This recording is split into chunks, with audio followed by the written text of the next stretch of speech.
Hey everybody, I just wanted to take a moment to welcome you to episode 13. I also like to remind you about Podbean.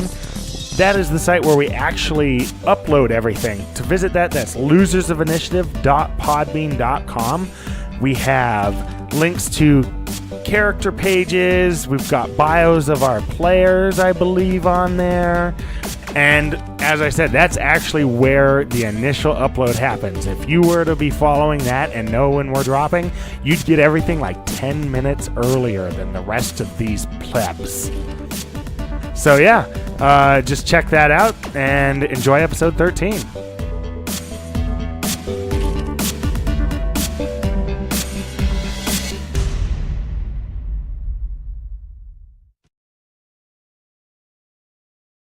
Colonel Daughtry just kind of walks in and, he looks around and sees everybody quiet. And, no need to stop your celebrating for me, everybody. Just go on about your business. And he makes his way over to the bar. And you see Italy, the deputy that's standing here, your buddy. He kind of, as Colonel Daughtry walked in, you saw him kind of not make eye contact, turn around, kind of shrink down a little bit, lose all of his excitement. Okay, I'm just going to turn to Italy and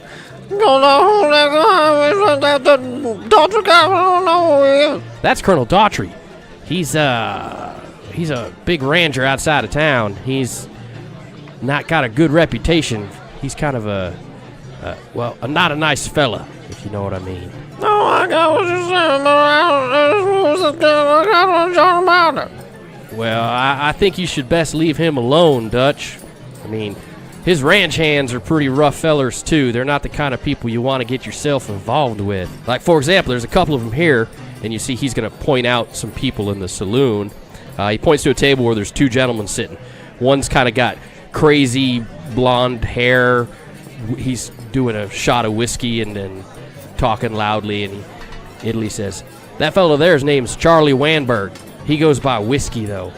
He's not exactly a kind, generous person, if you know what I mean." No, I think I'm Martin. All right, well, the person he's sitting with, and the other guy's quite the opposite. He's very dark. He's got a hat on that's down almost to his eyes, and he's just shifty-eyed as everybody in the bar is kind of looking at Colonel Daughtry, and the music starts picking up and people start talking again. He is looking at everybody else in the bar who's looking at Colonel Daughtry, and he's, kind of eyeing him down. And Italy's like, "That fella there's Garrett Stone. He goes by Lefty. He's a pistol. He's a mean fella. You don't want to mess with him neither." And the other guy up at the bar, and he points to sort of a heavier set guy who's up at the bar being loud and obnoxious. He's like, that fella there's name's Tyler Strupp. He goes by Bronco. And he's also one of the ranch hands of Colonel Daughtry. And he's a troublemaker too, so they're all bad fellas. You don't want to get involved with them. Well, I think it's best if we just kind of keep to our own, Dutch. Why don't we go play a game of cards over at the table? All right, well, come on. And he starts making his way over to... and I follow him over. Okay. You didn't say cards there, did you? Well, yeah, my name's Andre Facio. I don't believe we met. My name's France. UNL France, but you can just call me Flash. Oh, okay. Well, if you got Dutch's blessing, you got mine. Well, you can call me Italy. Most people do, or Deputy, I suppose. And who's your big engine fella? Oh, that's just my I don't know but dog. Oh, okay. Has he got a name? This here's Hongquay. Hired muscle to keep us safe on the road. Oh, well, I don't know that he's going to be able to play cards with us, but I don't mind him being since he's a friend of Dutch. Hongquay's usually not too into cards. He'll just sit and watch. Yeah, actually, I'm just going to stand. Would it be more improper to stand or to sit? No, you probably stand behind. Yeah, stand behind. One of them. Yeah, Ewan or whatever. And just kind of keep a lookout, hang out. Okay. So there, Italy. These Daughtry boys are telling us about. They seem like pretty bad news. I hear earlier when I was down at the general store about at least one disappearance here in town. There have been much more of that? Maybe these Daughtry boys are involved in this stuff? Well, I haven't heard of any disappearances. Well, actually, come to mention it, old Mac disappeared. He was the husband of this homesteader lady, Miss Campbell. She's got a little homestead south of town. But as far as others go, no, not really. I mean, travelers come and go all the time, being we're a crossroads place. So, but no other figures in town of known seem to have just gone one day. Nope, not that I know of. Nobody's reporting anything, at least. Don't do that, little Miss Girls, and not cute. Well, I'll keep my ears open, Dutch. No. So you get to the table. It's recently been used, but it's still dirty. He sits down, and one of the saloon girls comes over. Italy looks over. He said, "Well, hello, Miss Daisy. I'd like to get a round of drinks from my friends here. They came in all the way from. Actually, I don't know where. They came from out of town. Oh, they came from the city to the east." And she says, "Well, sure thing, deputy, right away. So, 4 whiskeys in it? You want me to just bring a bottle out to y'all fellas?" After she says that to him, I'm going to lean forward, trying to hide any bewilderment, because I have no idea what this whiskey that they're talking about is. Grug's gonna shrug. All right, so Italy finally sees the sort of mild confusion on your faces, and so he steps in. He's, "Yeah, just bring a bottle, Daisy. We'll take that." And she walks away. So Italy pulls out some cards and he starts laying them out. He's like, "Now, Dutch, you remember I'm not real good, so take it easy on old Italy if you would." I'm not really good. I don't know. Yeah, you're all talk. So while he's getting the cards ready for a game, I'm gonna ask Italy here. So this here Colonel Daughtry, everybody refers to him as Colonel. Where's that? Like, how do you manage to get that title? Well, he was a colonel in the Great War that just happened, but his side didn't exactly win, and I think that's made him a little bit grumpy. He threw it all away and moved out here, but he still expects people, and most people do, just keep calling him Colonel. He's not really run into any trouble, but he ain't exactly a nice fella. He's kind of a mean guy. And as he's saying those words, you guys notice that Colonel Daughtry has actually made his way over to the table. And he's a pretty big guy. I mean, he's not as big as Hong Quay Grug here, but he's a pretty big guy. And he's comes over to the table and he kind of looks down. He says, "Looks like you fellas are playing some cards." And I instantly look at him.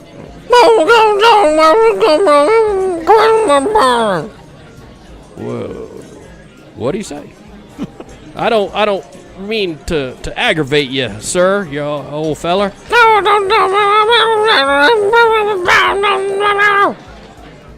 He just continues, kind of ignoring the ramblings of a crazy old coot. He just kind of hears that and just looks back to Italy and then looks actually to Zerosi and says, "Well, I'm just curious as to what an eccentric group of individuals is doing coming around here. Are you just passing through, or are you planning on staying?" Well, I came through looking for just a change of pace, wanting a vacation from home. Come try out the tables in a different town. So you're here to gamble, but you brought a engine and a crazy coot with you. That's where'd you meet such interesting people? Well, this here crazy coot's pretty decent out on the road if you find yourself needing a little bit of medical attention. As much as he doesn't look at after his scrape, it's good to have him around. He's picked up some stuff in time. And this here fella behind me, it's just always nice to have a little hired muscle, especially when you're traveling on the road. Yeah, I know what that's like. Well, I recommend that you keep your engine under control, though, because them are a wild bunch of people. We ain't never had any problems with this one before. All right, well, if you guys ever find yourself heading on down south a ways, stop by the old Lazy J. Might have some work for you if you're looking for some work as a ranch hand. in his voice, you can tell that he's genuine, but at the same time, just you get this bad feeling. Something about him is just not right. Something's wrong. Like he's eating people down there? Well, that's pretty wrong. Okay. And actually, before he goes, when Daisy brings back the bottle and the 4 shot glasses, he actually pays for it. He says, "Oh, no. Let me take care of this, deputy. I got this one." And she sheepishly, just kind of like not looking at him because she's afraid of him, just takes the money and goes, Here you go, boys. And then she quickly goes away. I don't have my hat on anymore, but I do the gesture to tip it towards him. Okay. Yeah, and he says, "Well, if that'll be all, I hope you boys enjoy your game of cards. I'm have to depart, so I wish you all farewell. And like I said, if you can ever get down to the south, you can stop on by the Lazy J." And he moves away. And as no sooner does he walk away that the deputy kind of picks himself back up. He's like, "Oh, I don't know. Something about him makes me real nervous, fellas." And you look over as Colonel Daughtry's leaving, and he stops and talks to Whiskey and Lefty at the table there, and they're like, they do, they nod and things like that. And you actually notice that out of the corner of Lefty's eye, he kind of looks over at your table, kind of shoots you guys a sideways glance. I'm gonna wave. As soon as you start to wave, he moves his gaze away from you, back to his table and his affairs. Yeah, that's right. Look away. Don't make eye contact with me. That's what we hear. But Italy just hears like crazy old mumbling. Yeah. But not loud, just mumbling. Yeah.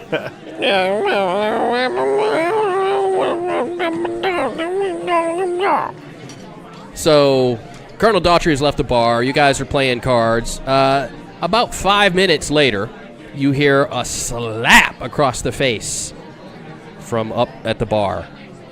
And everybody turns and looks, including the deputy.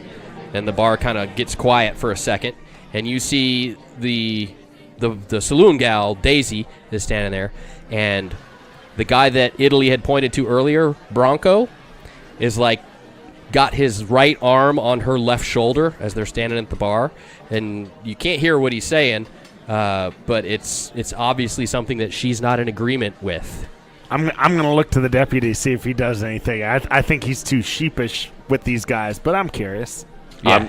As he's looking, I'm gonna stand up and scoot my chair back so it makes an audible sound, Okay. and just stare directly at Daisy, trying to be like, "Everything all right?" Okay. So, yeah, the incident is occurring over there. You notice that the deputy, once again, kind of sinks in his chair a little bit. Covering his badge again, like I'm not the deputy here tonight. And then Ovac, or Orin, you scoot your chair back and kind of stand up and look over there. A few of the bar patrons turn and look in your direction when you do that, including Daisy. She kind of looks over at you, and she's upset, you can tell. I mean, she's not crying or anything. She's more angry. But also, standing up, you notice that Whiskey and Lefty over at their table kind of lean back in their chairs a little bit, like they're ready to jump up. And then I'm just gonna I'm gonna point at Daisy, and I'm just gonna point at her, and then point at me, and then kind of do a sweeping motion for me to go over there. Do you need me to go over there for you? All right. It's at this point that Bronco notices that she's not looking at him. She's looking over away in your direction. He kind of turns and looks over at you, and he says, "Old man, you better have yourself a seat." And I just start rolling up my sleeves. Crazy old coot. With that, he forcibly throws Daisy back. He's got her by the arm, and he just he doesn't throw her down to the ground, but he throws her, pushes her away and back. And then says, "If you're looking for beef, old man, I think you better stick to somebody more age appropriate." And I just tap good old Honkway on the shoulder, and I head on over. Honkway just sits there. Grug follow Ovac. Grug follow Ovac, so he would follow Ovac over there. Okay. Not saying anything. And he's just going to keep his arms crossed, above his chest, like genie style almost. Okay. Just stand there with this, just looking at everything. All right, and yeah, as Oren starts making his way there, and Honkwe, you start following him with your arms crossed. And while they're doing that, I'm gonna try to stealthily, unclasp my Derringer. Okay. And be, maybe slide it out of its holster just a little bit. So if shooting starts happening, you're there. Okay. So yeah, Bronco's eyes get kind of big when he sees the Indian following you. He's like, what the? But he doesn't back down, and he kind of steps over to you, and he says, you going to do this one-on-one, or do you want me to fight you and your Indian friend at the same time? And I just start pointing back and forth between me and him. Okay. Yeah, he does one of those, as you start talking, he, kind of half chuckles and turns and shakes his head, turns aside a little bit, but very quickly comes back with a right hook to your face. Okay, what do I roll? He actually rolls, and he misses horribly. Oh, snap. It's just a whiff. You saw it coming or something, and you just step back, but it was a bad thrown punch. He's a couple into the wind there. He's had a few drinks, so you want to just start a melee brawl here with this guy? Yeah, why not? Okay, so we're going to go ahead and let's roll initiative. So what you do is you roll a d20 and add your coordination. 30. Yeah, you beat him. So, just thinking about the situation, it's not something where I definitely know I shouldn't be the one instigating gunplay. Oh, good Lord, no! That's murder. That's what I thought. That's what I thought. That's a hanging offense. Honkwe is just going to watch the other two guys. Okay, so yeah, you just kind of turn to your left and look over at their table. And I'm just going to watch them because I know Ovak can handle himself, or at least Ovak in the other world could handle himself. So I'm going to let him just beat the crap out of this guy and teach him a lesson. But if he needs backup, as usual, he's going to help out. Okay. So you won initiative, so you get to go first. Okay, now melee, I don't have any skill in that or anything like that. Right, so what you do is you roll a d20. The way brawling works with your fists, or if you want to hit somebody with a chair or something, is you roll a d20, add your brawling skill, and then you also get +1 if your strength is higher than your opponent. Gotcha. And then you subtract their brawling skill. Good Lord, that's not... So you roll, and then you add your brawling skill, which is 0. 0. And your strength is... mine's 11. Which is less than his. Yep. So I rolled an 8. So minus his brawling skill, which is 0. So you got a straight up 8. An 8 is a glancing blow. Better than his. That's a 1 damage hit. And the way damage works is brawling, punching, smashing chairs, things like that. That damage is not actual killing you damage. It's knocking you out damage. It still comes off of your strength, and it is still cumulative with any actual wounds that you would take. So you hit him for 1. But it was a glancing blow, so nothing big. And he kind of taken aback a little bit as the old man just punched him. Will swing in return. So he got a 16, which is a right hook. Kabam! Which deals 2 damage to you. Okay. Doesn't knock you out or anything. And at this point, after you actually scored the first hit, he swung and missed, and then you hit him. Honkwe, you notice that Whiskey and Lefty they get up out of their chairs, and they're not like running over, pulling weapons or anything, but they're now standing up. Several of the other patrons in the saloon are leaving. I'm just going to stand there with my arms crossed, and I'm just going to start shaking my head no, like you don't want to do this, to those two.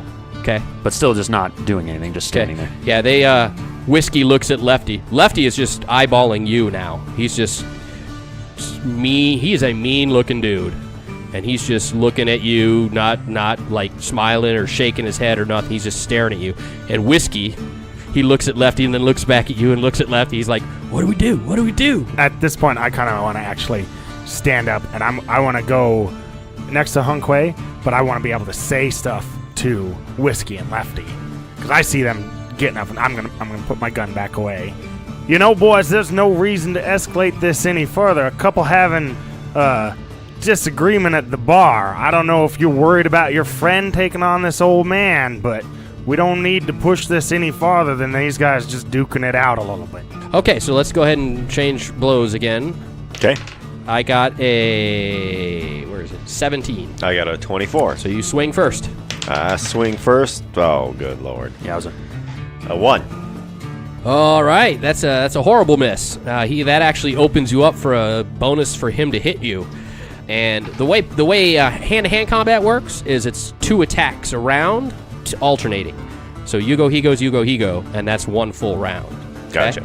So you swung horribly and opened yourself. Oh no, he gives you a right uppercut. So it's like a hook and then an uppercut. Boom, boom. 2 more damage, and your next attack, which is about to happen, you suffer an additional 2 penalty on your 2 hits. So you actually roll and subtract 2. All right. I rolled a 0. That's so same basic thing. You overswung and he just chin smacks you, and then you kind of swing back and open yourself up again for his second hit, which is not pretty. It is a haymaker. So he just sees this opportunity and just clocks you right in the face. 3 more damage, which takes you down to... I'm at 4 right now. You're at 4, and you have a 3 penalty on your next action. So, now we're caught up to speed.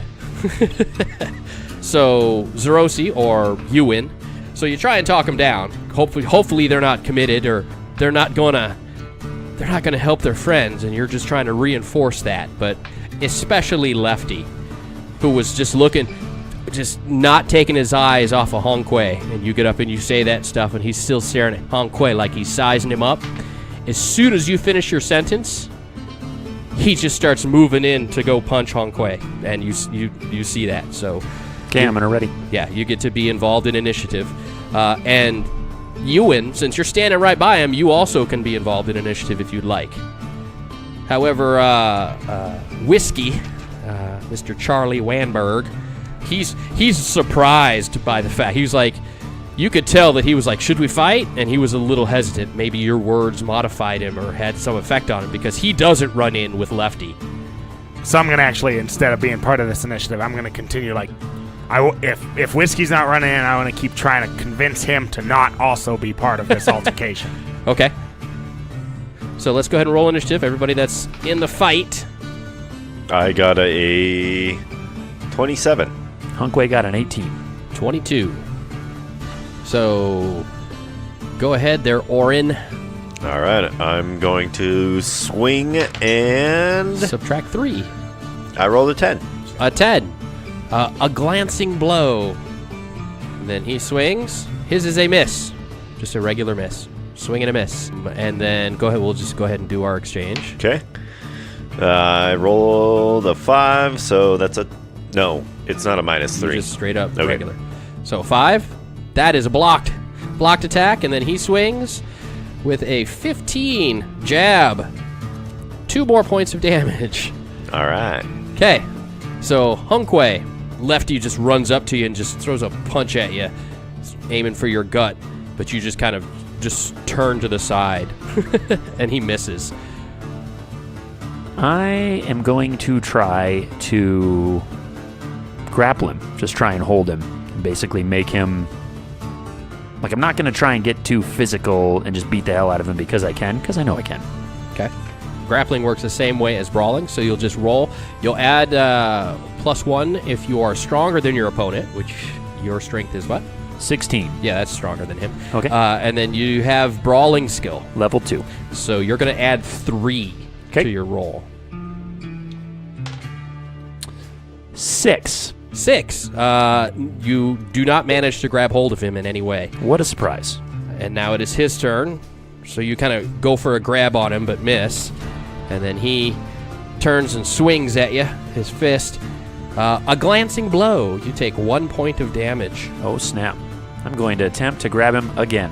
Okay. 12. So he swung at you and hit you with his right arm. And then you grab his arm and kind of put him into an arm lock. Like, grab hold of his arm so he can't pull it out. And it is now a new round. So they got a 21. I got a 30. 32. All right, so you guys both get to go first. And I'm going to take this, I'm going to be kind of moving between Hunkway and Lefty, and then like in between where they are and Whiskey, and just kind of keep my hand out like, hey, we're not escalating this any farther. Okay. I'm just going to swing at him. Yeah. I rolled an 18. All right, that's the old 1-2 punch. Boom! You deal 3 damage to him, See, my old muscles had to take a little bit of warming Warm out. up a little bit. which gives him a 1 penalty, but to counter his 1 bonus, so he has 0. Glancing blow, 1 point of damage. Yeah. What are you at, 1? Yeah. All right, so and then go ahead and go And then, again. yeah, it's my turn again. So then I rolled a 14. 14. Glancing blow! Glancing blow, and then he counters with glancing blow! And I just crumple over. Yeah, but he punches you again, and you fall to your knees and kind of wobble your head a little bit, and then fall over. He knocked you down. So over to Hunkway. So you got him in an arm lock, basically. So you actually can hold this arm lock and continue to do 1 point of damage to him. He still has his left arm free to punch at you. So it's kind of up to you what do you want to do. I'm going to attempt to grapple the other arm. Re-grapple him. So grapple again, okay. Yep. 15. 15 in total. So he actually, with your maneuvering to try and grab his other arm, he gets out of your arm lock, but you do throw sort of an elbow smash into him. When you see he's breaking free, you just kind of raise your elbow up and smash him square in the middle of his back. Hitting him, doing a little bit of damage, but he is now free. And he backs away and steps up with a punch, and I rolled a 20. Nice. So it's just a standard uppercut. You take 2 points of damage, and you have a -2 on your next brawling maneuver, so you only add 1 instead of add 3. Okay. I'm going to attempt to grapple him again. Okay. So you only add 1. 20. 20. So yeah, he gave you an uppercut. Boom, and you just kind of step into it and wrap both of your arms around him, pinning his arms at his side as you've got him sort of like in a bear hug. And I'm going to say, Hunkway, say stop before you get hurt. So he's still struggling. He's just angry. And that's at both of them, at Bronco and at the Well, one he's Bronco's grappling. behind you. That fight's behind you. Oh, I thought it was in front. Okay. Nope. And you're making sure Whiskey doesn't come to help him. Okay, so yeah, you say that, and he's still struggling. And about a second later, you hear Daisy yell, "Watch out!" So go ahead and roll initiative. I feel like it's going to be a chair. You hear this too, so you get to, Yeah. Zero, so you get to roll 2 because you hear it. 29. All right. 25. I got 30. Nice. So, Zerosi, you turn and look. Right as you turn and look, you see Bronco smash a bottle over the top of Hunkway's head. So that is actually going to deal 4 points of damage. Not enough to knock you out or anything. But it allows Lefty to break free from your hold. And it also is at this point that one of the bar patrons comes over and just takes a swing at Whiskey. Straight up bar fight. Oh, yeah. Okay. Yeah, it's a glancing blow to Whiskey, and you notice that the guy he's a pretty big guy. Apparently he's some sort of tradesman because he's got like a leather apron on. He came straight over from wherever he was working. But he just runs up to Lefty and punches him. Lefty was like looking at the fight with you guys, so he kind of is taken by surprise as this guy comes up and punches him, yells, "Get out of here, you stupid Daughtry boys!" And so we're actually going to make this into a new round just because of all the chaos that's happening. The way we're going to work is we're going to roll initiative, and then everybody is going to get 1. Like, we're going to do it all kind of like D&D style, combining 2 rounds into 1. So you're going to go, I'm going to go, and then we're going to do it again and consider that 1 roll of initiative 1 round. Okay? All right, so the Daughtry gang got a 28. 21. 23. And the citizens of Promise City, we're just going to lump them all together, There you which go. right now there's just 1, got a 16. So Daughtry boys go first. So we've got Bronco, Whiskey, and Lefty versus Grug, Zerosi, and patron at the time. Bronco does a jab, and Lefty misses. So Honkway takes 1 point of damage from the jab from Bronco. Whiskey turns to fight the guy that's fighting him, and it's blocked. They're exchanging blows over there. Ewan, what are you going to do? So I'm wondering if I see. So I saw that the bottle got smashed over his head. Yep. See if there's anything along those lines, whether it's another bottle or whatever. A chair. I guess there's not really broken chairs around, at least not yet. But There's a bottle of whiskey on the table that you were brought. yeah. So I guess I'm gonna try. If they're just fighting in, I'm gonna try to do the same to the one to Bronco. Okay, so you're going to grab that bottle off the table and try and smash him over his head. Yep. Okay, so just roll a d20. You need a 17 or higher to do this successfully. I got an 8. Okay, so you do hit him with the bottle. You kind of hit him on the shoulder, do a little bit to him, not a whole lot. So at this point, everybody starts kind of fighting everybody in the bar, but we're going to focus on you guys, all right? So it's going to break down to Bronco is fighting Zerosi, and Lefty is fighting Honkway. All right, so And it's my turn. go ahead, Honkway. Rolled a 7. So that is a blocked attack. So Lefty just kind of puts his arm up and knocks your swing out of the way. So now, part 2 of the round, back half of the round. Bronco, glancing blow to Zerosi. And Lefty, glancing blow. So 1 point of damage each. And then you guys get to go. So I realize that my pistol is bad news. Do I feel like, because I've got the knife skill, is that the same kind of deal? Like even just using, like obviously not trying to kill anybody. Pulling a knife on somebody who's trying to kill somebody. Honkway rolled a 19. So you got a 19 altogether. So that's, boom, 2 damage to Lefty. And I assume that I'm subtracting because I've got a strength of 10. Don't subtract anything. You add if your strength is higher. If your strength isn't higher, you don't do anything. Oh, okay. Well, I got a 7. 7, that's a blocked attack. All right. So Lefty got hit with a big nasty, so he attacks at glancing blow. 1 damage. And then Bronco, combination. So you take 3 points of damage, Zerosi. Ta-ta. And your next action, Zerosi, is at a -1. So now you'll subtract next round. And then the rest of the bar's fighting. All right, so that was it for that. So initiative again. 16. A lot. 34. 18. So Zerosi, you start us off. Just gonna straight up attack. Okay. 14. 14, that's a glancing blow. And then Bronco attacks Zerosi at a 1 penalty. Glancing blow. So most glancing blows are just like, hits to the shoulder, hits to, just things. The real common Making hits. contact. Does a little bit of damage, but not a whole lot. And so then we go Lefty.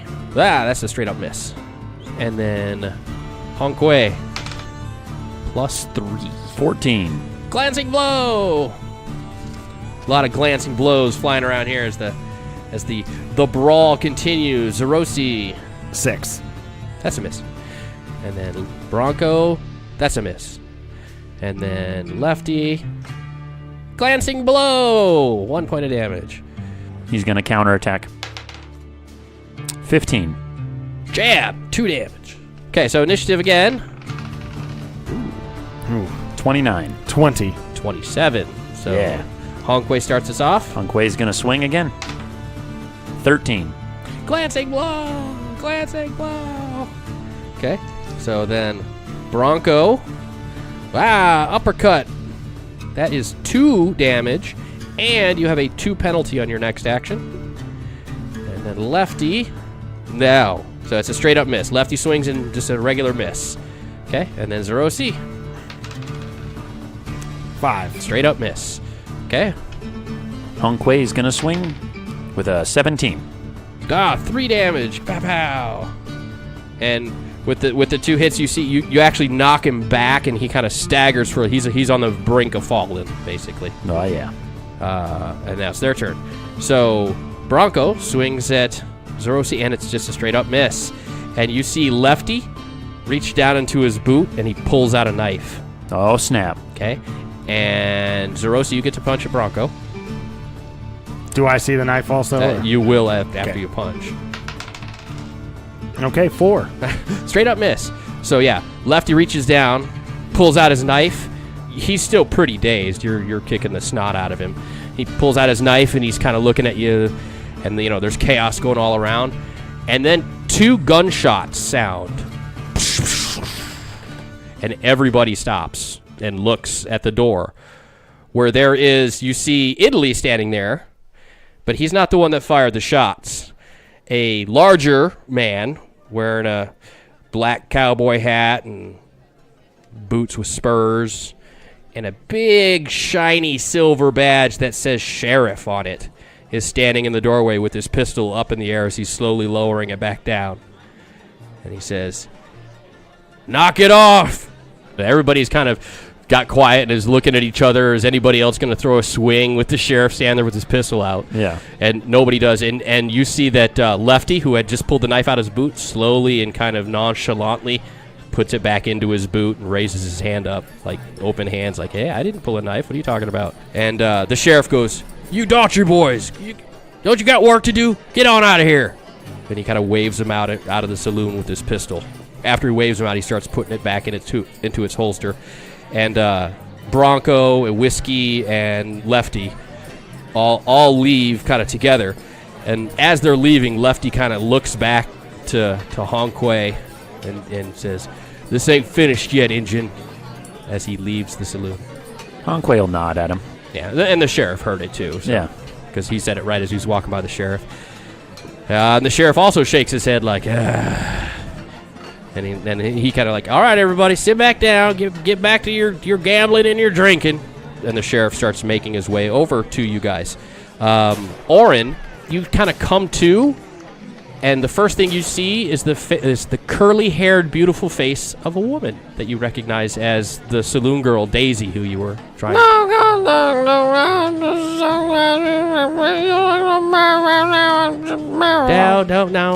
don't talk. Are you all right? What? Did you just meow? Yeah, I think you meowed at her. Yeah, she says, "Are you all right? Here, let me help you up, sir. Thank you so much." And she kind of takes you back to the table, and you sit down over there. And the sheriff, he kind of takes the 4th chair where Italy was sitting before. He kind of spins it around and straddles it and sits down in it, looking at each of you. And he says, "Strangers, you managed to cause trouble within the first few moments of you being in town, I hear." Honkway mean no trouble. "Yeah, well, that's often the way it is with you people. Why don't you explain what happened here?" All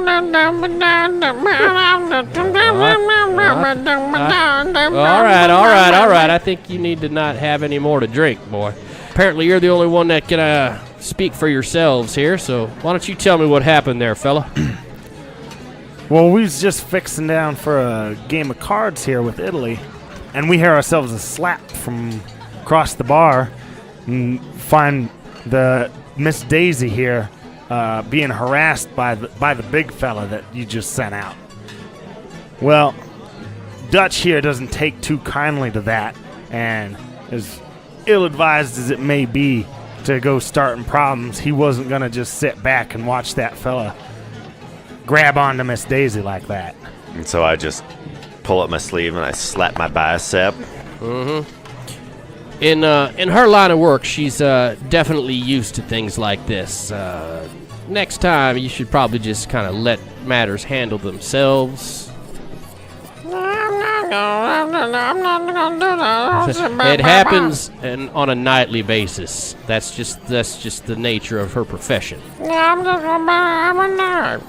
Well, perhaps you should not come to this establishment then. I just don't want any unnecessary trouble. There's a lot of tensions with these fellas coming into town and being all rambunctious and ornery. So that's the last thing we need is a spark to set off their powder keg. We'll make sure that we keep that in mind now that we know the situation here in town a little better. All right, just make sure that you do.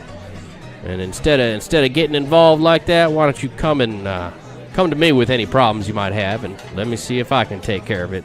That's my job anyway. You guys have any questions for me before I head out? Dutch just kind of throws his arm up in the air, like throws his arms up in the air and just kind of throws them up and then just crosses them and shakes his head and just sits back. Obviously a little angry that he can't help the innocent bystanders. So if these Daughtry boys are causing so much problems around here, why are they allowed to keep coming around if all they do is cause all these problems?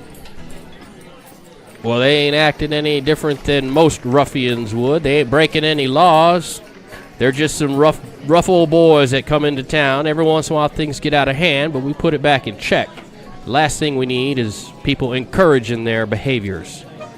It seemed to me from what I saw when the Colonel was here, a little more than just some ruffians coming around now and then. It seems more like people just downright scared of them. Like, they seem to think they really run the place. Well, they don't run the place. I mean, some common folk and simple folk, yeah, they don't want to be involved with people like that, but they ain't doing nothing against the law, like I said, so. So you say these Daughtry boys aren't breaking any laws, anything worth, like, truly taking care of them. On our train ride in here, they outright held up the train we were at and killed some of the military folk on that train. Took another guy off, took him hostage. You got evidence and proof that these Daughtry boys are the ones that did it?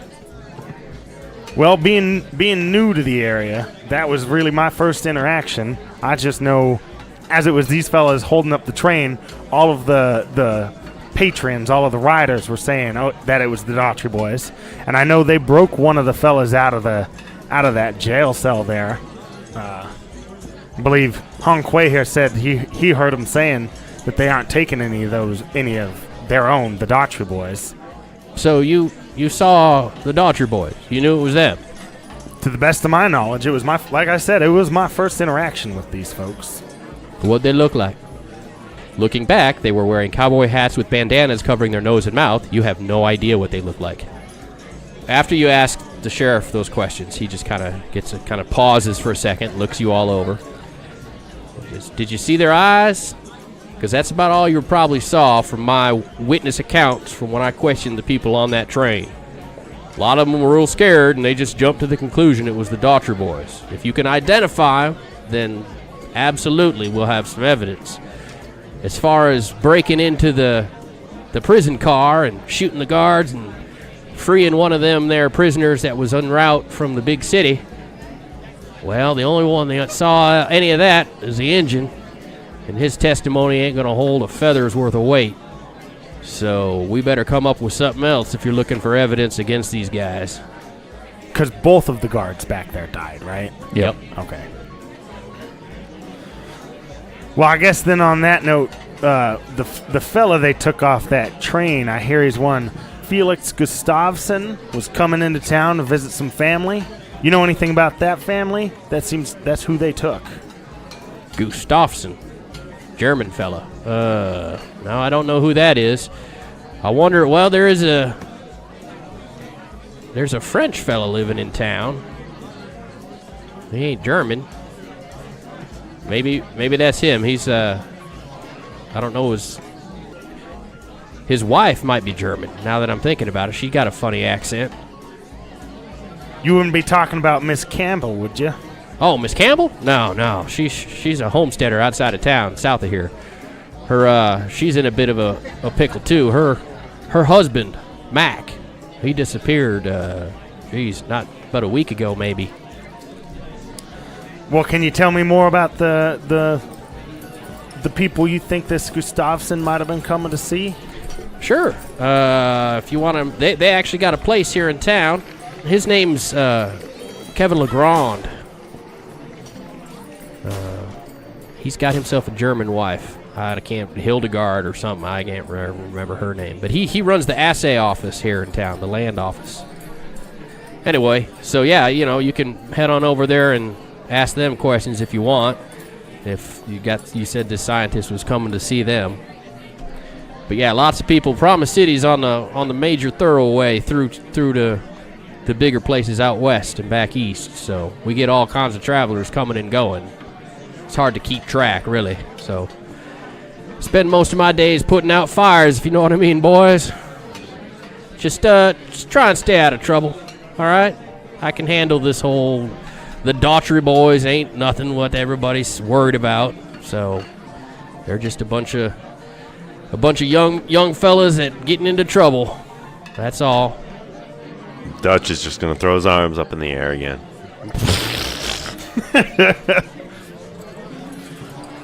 All right. Well, we'll keep that in mind. So Daisy comes back with a fresh bottle of whiskey, and she actually comes over. She's pouring your shot glasses full, and she looks over. Sheriff Brown, do you want a shot of whiskey? And he kind of smiles. Thank you very much, Daisy, but I'm gonna have to head back to work now. I got my rounds to make. And he heads out, and the whole time, Deputy Italy, who was standing by the main door, kind of just watching outside, making sure that the guys didn't come back in and stuff. So, and as the sheriff leaves, the deputy leaves with him, and Daisy kind of winks at Oren after she pours the drinks. Anything else I can get for you boys? Just gonna fake tip my hat because I don't have a hat on anymore, but just do the exact same motion. And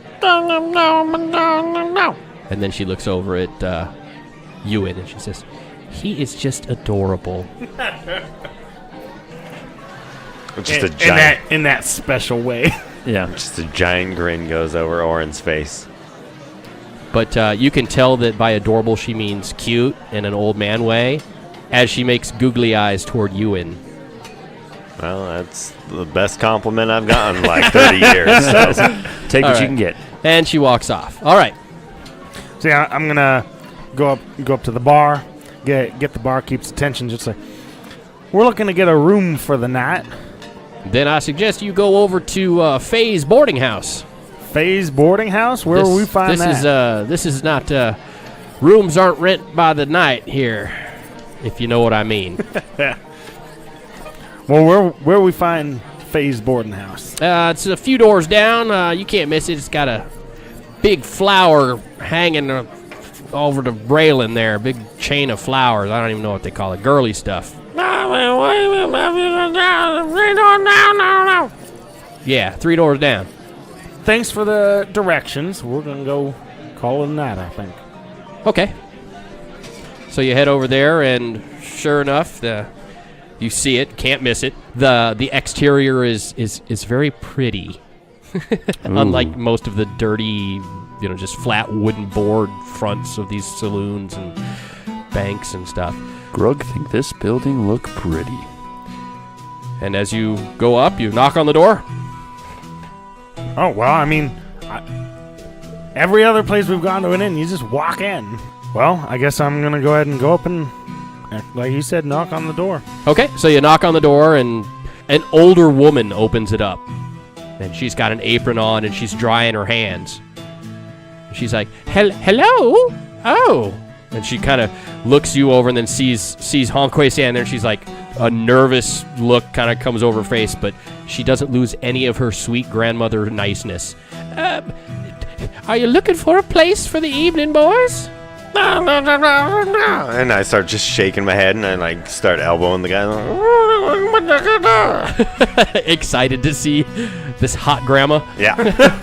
Nice. Yeah, because, keep in mind, you are mentally still Ovak, and Ovak is a very old dwarf. He's, if you translate it into human years, he'd be probably as old as Oren here. So. Yeah. So, yeah, I'm excited. All right. Yeah, we were sent over here looking for a place to stay for the evening. All right. Well, you're lucky, fellas, because I got some room for you. Now, we do serve breakfast at 6 o'clock sharp. Well, that sounds just lovely. How are the accommodations here? Is it multiple beds in a room, or we each get or one room per? Well, y'all fellas are gonna have to share a room. I hope you don't mind, but that's what we got. I do have a room for you. Oh, as she sees you actually point at her and point to yourself, and she's, I don't know that would be appropriate, sir. I didn't get your names, boys. Could you help me out? My name here is France, UNL France. This is my good friend Oren, and our bodyguard Hong Kui. Hong Kui? Them Indians have strange names. I'm pretty much gotten to the point where I just don't really do a whole lot in the city because everyone's like afraid of me. Well, she seems really nice. Right. A little intimidated by your large stature, perhaps. But, she's didn't turn you away. Right, yeah. Hong Kui think you're nice and pretty. That's all he's going to say. Many thanks. Many thanks. Oh, you are such a sweetie. So yeah, if we could go and get set up with that room for the night. All right, well, and she's going to lead you. She's, follow me. And she goes upstairs. There's a hallway, and there's 4 rooms upstairs. She opens the first door. And you do see a very large bed. It looks like one of those beds that you could, like, when you lay in, you sink halfway to the floor. It's just got this thick, feathery cushion that would just absorb you into the bed with big, huge pillows and everything. It's all fluffy and flowery looking. Here you go, boys. Try not to make too much of a mess. Immediately, Grug's going to go, ooh, and then do a flying squirrel dive onto the bed. It tests the integrity of the bed for sure. And then I'm just gonna jump up on the footboard or any kind of step stool into the bed, and I'm just gonna do like a diving motion into it. I'm gonna turn around to. She's still kind of outside of the room. Yeah, she's watching all this, the antics. I'm gonna turn around and kind of close the door just a little bit to where it's just me and her. So I take care of paying for the room tonight or in the morning? Well, you either way is fine with me. Well, what do we owe you for this? $4.63. You told me this was a lot of money. Just the most expensive thing. It's going to be 50 cents a night, and that does include breakfast. All right. Well, we'll start with paying for tonight and just see how our stay goes from there. Orin in the background is just. I'm gonna give her the 50 cents and just be like, all right, thank you. And close the door. Grug says, Zerosi, bed is really soft. And through the closed doors, before she walks away, she says, and remember, 6 o'clock sharp's breakfast. All right, and she goes downstairs. All right, you guys are together in your room. By the way, you realize that 6 a.m. would have meant nothing to you before, but somehow you guys all realize that means right as the sun is coming up. Like, wait. But you knew what that meant. Just like one of those triggers gets set off where 6 a.m. is right when the sun is coming up. Yeah, and maybe before when she first said it, like, I was too embarrassed by these two. Like, so I just wasn't thinking about it. Just get this transaction over with.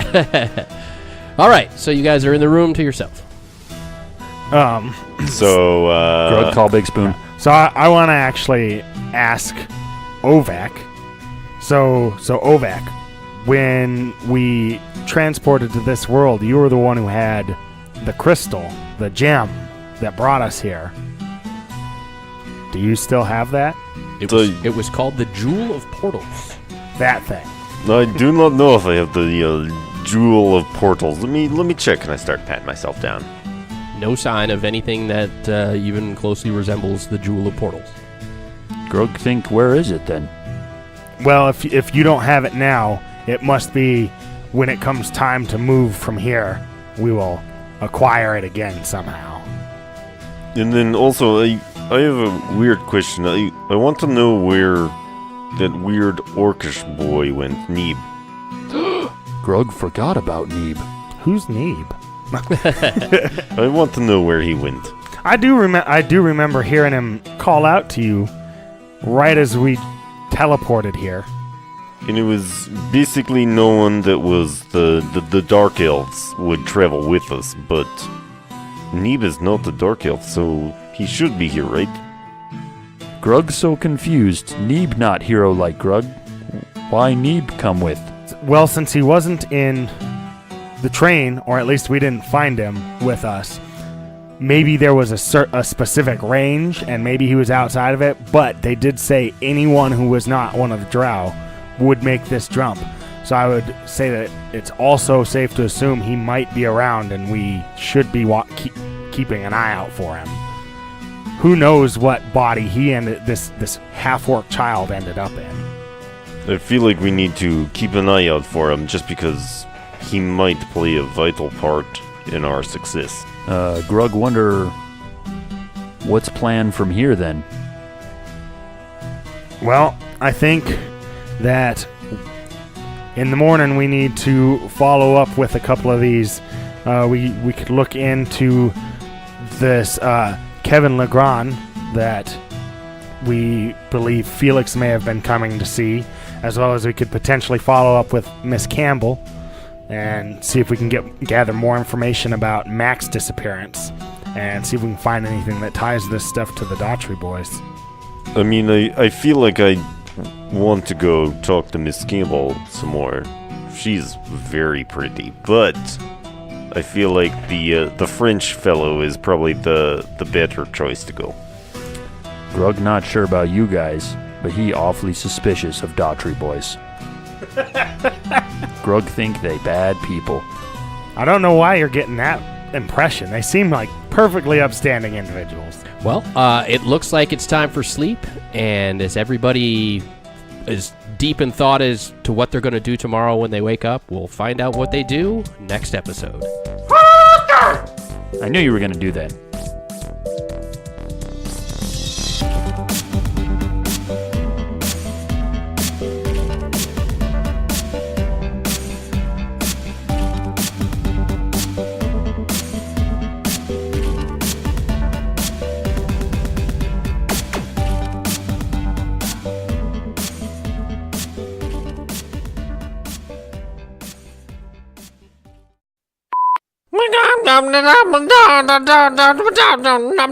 Oh, they came from the city to the east. Somewhere north. North.